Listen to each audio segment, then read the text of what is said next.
Μήπως έχουν υπάρξει φορές που έχεις αρχίσει να πιστεύεις ότι ολόκληρη η καθημερινότητα είναι φτιαγμένη για εξωστρεφείς, μεγάλες παρέες, απίστευτα πάρτι και στο επίκεντρό τους άντρες οι οποίοι μιλούν δυνατά, γελούν δυνατά, γίνονται το επίκεντρο της προσοχής και εσύ κάπου εκεί κοντά να σκέφτεσαι ότι παρόλο που γνωρίζεις πολύ καλά τι θέλεις να πεις και παρόλο που μπορεί να πιστεύεις ότι αυτό που έχεις να πεις είναι πάρα πολύ εύστοχο και ταιριάζει στην όλη διαδικασία και στην κατάσταση, ταυτόχρονα εσύ μένεις σιωπηλός. Είμαι ο Χρήστος από το Men of Style και σήμερα θα μιλήσουμε για το πώς φλερτάρω αν είμαι ντροπαλός. Πάμε!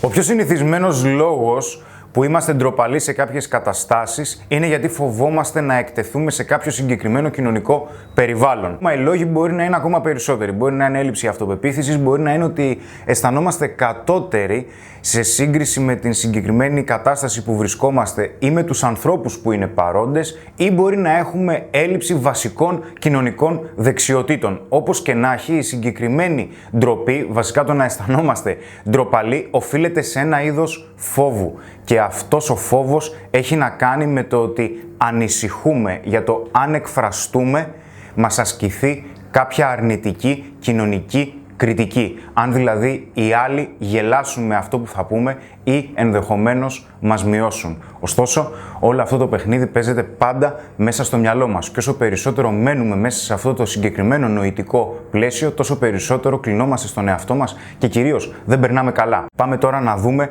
πώς μπορούμε αυτό να το βελτιώσουμε και να εξελιχθούμε σε οποιοδήποτε επίπεδο θέλουμε, ανάλογα βέβαια με το επίπεδο που βρισκόμαστε εμείς. Γιατί όταν θέλουμε να φλερτάρουμε, χρειάζεται να δουλέψουμε και τις κοινωνικές μας δεξιότητες, αλλά και να δούμε πώς μπορούμε να φλερτάρουμε με τη γυναίκα που μας αρέσει. Ας δούμε λοιπόν κάποια πράγματα ακόμα πιο αναλυτικά. Το πρώτο πράγμα που χρειάζεται να κάνεις για να αρχίζεις να ακονίζεις τις κοινωνικές σου δεξιότητες είναι και το πιο απλό. Βγες έξω.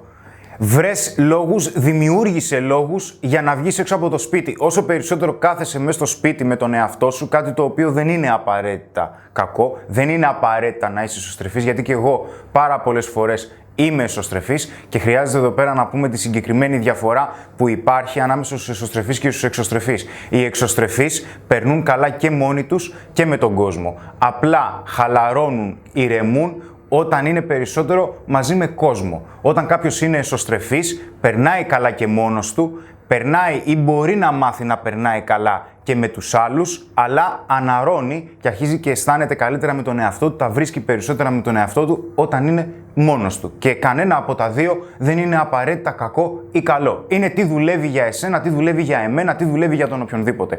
Ωστόσο, άρχισε να πηγαίνεις σε event, άρχισε να κάνεις γνωριμίες, μπορεί να είναι η σχολή σου, μπορεί να είναι η δουλειά σου. Μην απομονώνεσαι, δεν υπάρχει λόγος. Ο σκοπός είναι να έχεις όσο τον δυνατόν περισσότερη διαδραστικότητα με άλλους ανθρώπους, ώστε να αρχίζεις να αντιλαμβάνεσαι περισσότερο το πώς εσύ αλληλεπιδράς μεταξύ σας. Δηλαδή, τι κάνεις όταν μιλάτε, τι σκέφτεσαι όταν μιλάνε οι άλλοι, όταν μιλάει μια γυναίκα που σου αρέσει, πώς εσύ ο ίδιος αντιδράς όταν οι άλλοι μιλούν και πώς γίνεσαι κομμάτι μιας παρέας. Με λίγα λόγια, μίλα με όσο περισσότερο κόσμο μπορείς. Είναι σημαντικό γιατί θα μπορέσεις να κατανοήσεις καλύτερα και πιο γρήγορα τις κοινωνικές δυναμικές που διέπουν συνολικά την επικοινωνία ανάμεσα στους ανθρώπους. Το δεύτερο που μπορείς να κάνεις είναι να μετατοπίσεις την προσοχή σου εξωτερικά. Συνήθως όταν έχουμε χαρακτηριστικά εσωστρέφειας ή είμαστε ντροπαλοί, είμαστε περισσότερο μέσα στις σκέψεις μας. Δηλαδή αλληλεπιδρούμε περισσότερο με τις σκέψεις μας παρά με τους ανθρώπους που βρίσκονται στο περιβάλλον μας, στον περίγυρό μας ή με τις γυναίκες που μας αρέσουν. Όταν γίνεται αυτό, τότε αφήνουμε κάποια πολύ μεγάλα χρονικά κενά ανάμεσα στην επικοινωνία που έχουμε με τους άλλους. Δηλαδή κάνουμε πολύ μεγάλες παύσεις γιατί με λίγα λόγια είμαστε στον κόσμο μας. Αυτό μπορεί να είναι δημιουργικό. Αλλά όταν έχει να κάνει με την επικοινωνία δεν είναι ένα τόσο σοβαρό και τόσο σημαντικό πλεονέκτημα. Δηλαδή θα χρειαστεί να το εξετάσουμε. Οπότε αυτό που χρειάζεται να κάνεις είναι να αρχίζεις να συγκεντρώνεσαι και στους ανθρώπους που σου μιλούν και κυρίως τι ενέργεια είναι αυτή που προβάλλουν. Δηλαδή να αρχίζεις να παρατηρείς περισσότερο τους ανθρώπους και να τους ακούς με περισσότερη προσοχή, ώστε όπως θα δούμε στη συνέχεια να αρχίζεις να επεμβαίνεις πια και να επικοινωνείς μαζί τους. Κάτι το οποίο βέβαια σχετίζεται άμεσα με το τρίτο, το οποίο είναι προσοχή στο τι συναισθήματα προβάλλεις Σίγουρα μετράει το τι λέμε. Όλους μας απασχολεί όταν θέλουμε να φλερτάρουμε ή να μιλήσουμε με κόσμο, τι θα πούμε. Ωστόσο, αν αυτό που θα πεις δεν προβάλλει κάποια συναισθήματα, δεν τραβάει τον άλλον να συνεχίσει να σε ακούει, τότε υπάρχει επικοινωνιακό θέμα. Όταν είμαστε ντροπαλοί, αυτό που συμβαίνει είναι ότι προβάλλουμε μία γλώσσα σώματος, προβάλλουμε μία ενέργεια η οποία δείχνει στους άλλους ότι νιώθουμε άβολα. Όταν κάποιος αισθάνεται άβολα, ο άλλος, ο συνομιλητής του, δεν είναι τόσο εύκολο να τον πλησιάσει και να τον κάνει να μιλήσει, γιατί θεωρεί ότι απαιτεί μια προσπάθεια από εκείνον. Ωστόσο, αυτό που θα χρειαστεί να κάνεις είναι τι? Προσπάθησε να προβάλλεις συναισθήματα, προσπάθησε να εισάγεις την δύναμη της εκφραστικότητας σιγά σιγά. Όχι απότομες κινήσεις, όχι να ουρλιάζεις όπως βλέπεις να κάνουν άλλοι άνθρωποι οι οποίοι είναι πολύ εξωστρεφείς. Όχι, κάτι το οποίο είναι κοντά σου στην αρχή, αλλά περισσότερο εκφραστικό. Τέταρτο, προσοχή στους ανθρώπους που έχεις δίπλα σου. Το να είσαι εσωστρεφής και ντροπαλός δεν είναι κάτι αρνητικό και είναι κάτι το οποίο μπορείς να εξασκήσεις. Για πολύ μεγάλο χρονικό διάστημα στη ζωή μου ήμουν εσωστρεφής και αυτό φαινόταν στους άλλους. Ωστόσο, αυτό δεν είναι και ότι καλύτερο και κυρίως οι άνθρωποι που έχεις δίπλα σου είναι σημαντικό να μην περιμένουν τη στιγμή ώστε αν πεις κάτι και είναι βλακεία ή είναι λάθος να σε κοροϊδέψουν. Προσοχή λοιπόν στους ανθρώπους που έχουμε γύρω μας, γιατί θα χρειαστούμε να μας δίνουν αξία. Όπως και εμείς προσφέρουμε αξία στους ανθρώπους που έχουμε κοντά μας, έτσι και εκείνοι θα χρειαστεί να κάνουν το ίδιο σε εμάς. Εντάξει, αφού είπαμε λοιπόν για τους ανθρώπους που έχεις στον περιγυρό σου, θα πούμε άλλο ένα για να περάσουμε μετά στο φλερτ, γιατί είμαι σίγουρος ότι περιμένεις πώς και πώς. Οπότε, το τελευταίο που έχει να κάνει με τις κοινωνικές δεξιότητες είναι το εξής. Μη σκέφτεσαι διαρκώς τι μπορεί να σκεφτούν οι άλλοι για εσένα. Γιατί, πρώτον, μισό λεπτό, δεν εννοώ να μην σε νοιάζει καθόλου τι σκέφτονται οι άλλοι για εσένα ή γενικότερα, γιατί είναι γαϊδουριά και επικοινωνιακό λάθος. Εννοώ ότι αν συνεχώς τοποθετείς την υποθετική άποψη που μπορεί να σχηματίσουν οι άλλοι για εσένα πιο ψηλά από την άποψη που έχεις εσύ ήδη για τον εαυτό σου, τότε δεν υπάρχει ποτέ περίπτωση να εκφραστείς. Γιατί όταν έχουμε μία πεποίθηση ότι δεν το έχω, ότι δεν είμαι ελκυστικός, ότι δεν έχω αυτοπεποίθηση, ότι δεν έχω την ανάλογη εμπειρία για να μιλήσω στη συγκεκριμένη γυναικάρα, να της εκφράσω τις προθέσεις μου και να τη φλερτάρω έτσι όπως θα ήθελα, τότε η συγκεκριμένη πεποίθηση μας δημιουργεί συγκεκριμένες σκέψεις, οι σκέψεις συναισθήματα και αυτά τα συναισθήματα προβάλλονται μέσω της γλώσσας σώματος, η οποία δεν είναι και καλύτερη αν θεωρείς διαρκώς ότι δεν το έχεις. Γιατί αν σκέφτεσαι συνέχεια, μην κάνω κάποιο λάθος και πω κάτι το οποίο δεν είναι σωστό και καταστρέψω τις ελπίδες μου με τη συγκεκριμένη γυναίκα, τότε ο συγκεκριμένος τρόπος σκέψης θα μεταφερθεί επιτόπου στους άλλους και στη συγκεκριμένη γυναίκα. Αν προβάλλεις ανασφάλεια, είναι πολύ πιθανό να πάρεις ανασφάλεια πίσω. Οπότε, άρχισε να συγκεντρώνεσαι και να ενισχύεις τα ήδη θετικά χαρακτηριστικά που έχεις. Δεν με ενδιαφέρει, φίλε, ποιος είσαι. Είμαι σίγουρος ότι έχεις επιτυχίες στη ζωή σου και είμαι σίγουρος ότι έχεις θετικά χαρακτηριστικά. Το ότι δεν αισθάνεσαι και τόσο άνετα να μιλήσεις σε αγνώστους ή να είσαι η ψυχή της παρέας, no big deal. Μπορεί να βελτιωθεί. Μπορεί να βελτιωθεί με προσπάθεια, μπορεί να βελτιωθεί με αντοχή στον πόνο, γιατί η αρχή είναι πάντα δύσκολη. Ωστόσο, άρχισε να υπενθυμίζεις εσύ ο ίδιος στον εαυτό σου τα ήδη υπάρχοντα θετικά χαρακτηριστικά που έχεις. Είναι κρίσιμο και σου αξίζει να το κάνεις. Πάμε λοιπόν τώρα να δούμε κάποια πράγματα για το φλερτ, γιατί είμαι σίγουρος ότι περιμένεις. Βλέπεις λοιπόν κάποιον άντρα που πιθανόν να το θεωρείς πρότυπο επειδή έχει επιτυχίες για τις γυναίκες ή να τον έχει σαν παράδειγμα και να λες πω είναι εξωστρεφής, είναι η ψυχή της παρέας, τον κοιτούν όλοι, μιλάει με πολύ μεγάλο δυναμισμό, μιλάει πάρα πολύ δυνατά. Εγώ δεν έχω αυτά τα χαρακτηριστικά, οπότε δεν υπάρχει περίπτωση να φλερτάρω ή να πετύχω ή να είμαι ελκυστικός όταν θέλω να κάνω αυτό που θέλω με τις γυναίκες. Φίλε, δεν ισχύει. Το ότι κάποιος έχει τα χαρακτηριστικά που ανέφερα στην αρχή δεν σημαίνει απαραίτητα ότι είναι κάτι κακό. Όμως σημαίνει πιθανότατα ότι δεν φοβάται εκείνη τη στιγμή να εκφραστεί αυθεντικά και να είναι ο εαυτός του. Όσο συνεχίζεις να παίρνεις για συγκριτικό κάποιον άνθρωπο ο οποίος βλέπεις ότι έχει κάποια αποτελέσματα, δεν θα μπορέσεις εσύ ο ίδιος να εκφραστείς με τον τρόπο που θέλεις και μέσω αυτής της διαδικασίας να αρχίζεις να προβάλλεις τα καλύτερά σου χαρακτηριστικά που, όπως είπα πριν, έχεις ήδη. Όσο περισσότερο θεωρείς ότι δεν έχεις κάτι, τόσο περισσότερο αυτό θα λειτουργεί ως ένας περιοριστικός παράγοντας για να σε κρατάει εν τέλει στάσιμο και να μην προσπαθείς να βελτιώσεις εσύ ο ίδιος την επικοινωνία σου, αλλά και το πώς φλερτάρεις με τις γυναίκες που σου αρέσουν. Οπότε στο κομμάτι του φλερτ έχουμε δύο πράγματα. Συνήθως όταν είμαστε ντροπαλοί, δεν έχει να κάνει με το ότι τι θα γίνει όταν ο άλλος αρχίζει να μιλάει ή η γυναίκα αρχίζει να μιλάει. Επειδή είμαστε περισσότερο εσωστρεφείς, έχουμε μάθει να έχουμε εξασκήσει ήδη, για να το πω καλύτερα, το active listening, δηλαδή την ενεργή ακρόαση. Δηλαδή είμαστε καλοί ακροατές και αυτό είναι ένα φοβερό χαρακτηριστικό.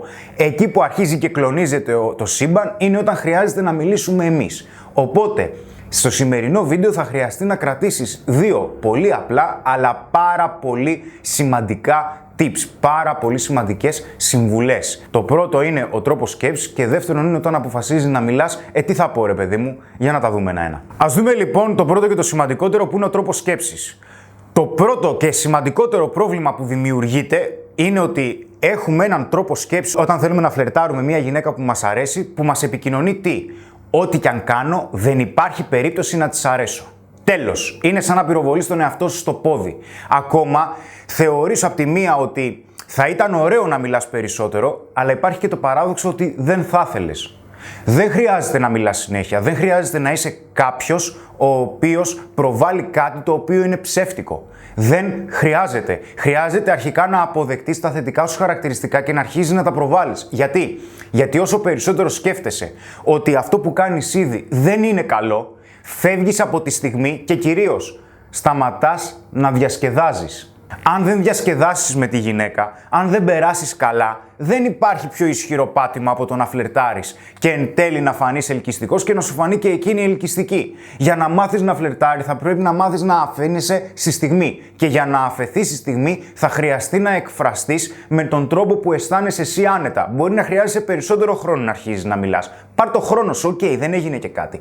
Μπορεί να χρειάζεσαι να είσαι ο τύπος που λες, ξέρεις κάτι, εγώ δεν μπορώ να μιλάω συνέχεια, ρε φίλε. Ο άλλος το έχει. Δεν χρειάζεται να μιλάς συνέχεια. Όμως μίλα. Σιγά σιγά αυτή η έκθεση θα αρχίζει να σου μαθαίνει πράγματα και η εμπειρία αποκαλύπτει αλήθειες και οι αλήθειες μας φέρνουν ενώπιο του εαυτού μας. Για το αν θέλουμε εμείς να εξελιχθούμε, με ποιον τρόπο ή εν τέλει αν θέλουμε να μείνουμε στάσιμοι. Το φλερτ έχει να κάνει με το τι προβάλλεις εσύ, όπως θα δούμε στη συνέχεια.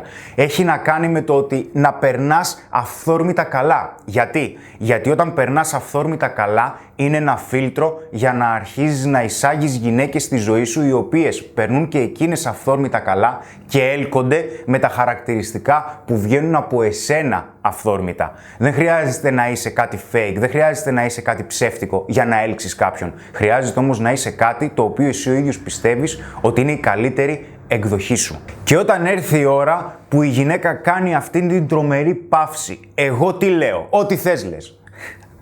Αλήθεια λες ό,τι θέλεις, αλλά μπορείς να στηριχθείς σε δύο θεματικές οι οποίες θα σου δώσουν ένα θεμέλιο για να συνεχίσεις τη συζήτηση. Δηλαδή, την άποψή σου και τις εμπειρίες σου. Πες την άποψη για αυτό που άκουσες, την πραγματική σου άποψη.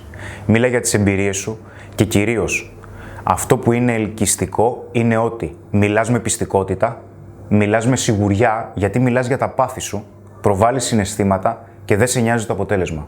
Όσο περισσότερο σκέφτεσαι, αυτό που έκανα, λες να της άρεσε, λες να μην της άρεσε, εσύ ο ίδιος αμποτάρεις τον εαυτό σου, γιατί εσύ ο ίδιος αρχίζεις και αμφισβητείς τον εαυτό σου. Και όσο περισσότερο προβάλλεις στους άλλους ότι αμφισβητείς τον εαυτό σου, είναι πολύ πιθανό στη συνέχεια να σε αμφισβητήσουν και εκείνοι. Δεν είναι πρόβλημα να προβάλλεις τι σου αρέσει, γιατί πολλές φορές θεωρούμε ότι αυτό που μας αρέσει μπορεί να μην είναι αποδεκτό από τους άλλους. Εντάξει, ρε φίλε, αν δεν είναι κάτι πολύ περίεργο, πες το. Αλλά πες το παθιασμένα, πες το με σιγουριά, πες το με πιστικότητα. Εμένα, για παράδειγμα, μου αρέσει η πυγμαχία. Αν δεν σου αρέσει η πυγμαχία, εντάξει, ρε φίλε, δεν έγινε και κάτι. Μπορεί εσένα να σου αρέσει, ξέρω εγώ, το μαγείρεμα. Μπορεί να σου αρέσει το ποδόσφαιρο, που είναι πιο συνηθισμένο.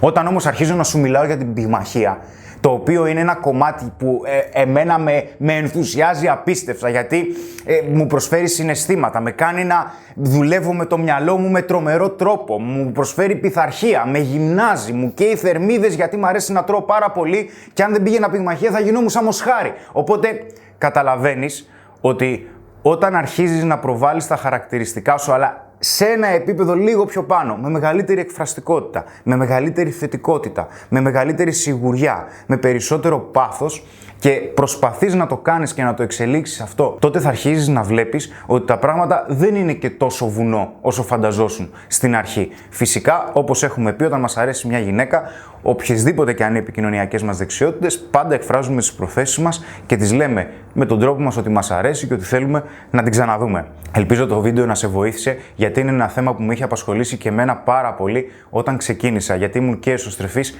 και ντροπαλός και χρειάστηκε να το δουλέψω αρκετά, όσο περίεργο και αν μπορεί να φαίνεται σε κάποιους. Ήμουν ο Χρήστος από το Men of Style και σήμερα συζητήσαμε πώς φλερτάρω αν είμαι ντροπαλός. Να είσαι καλά.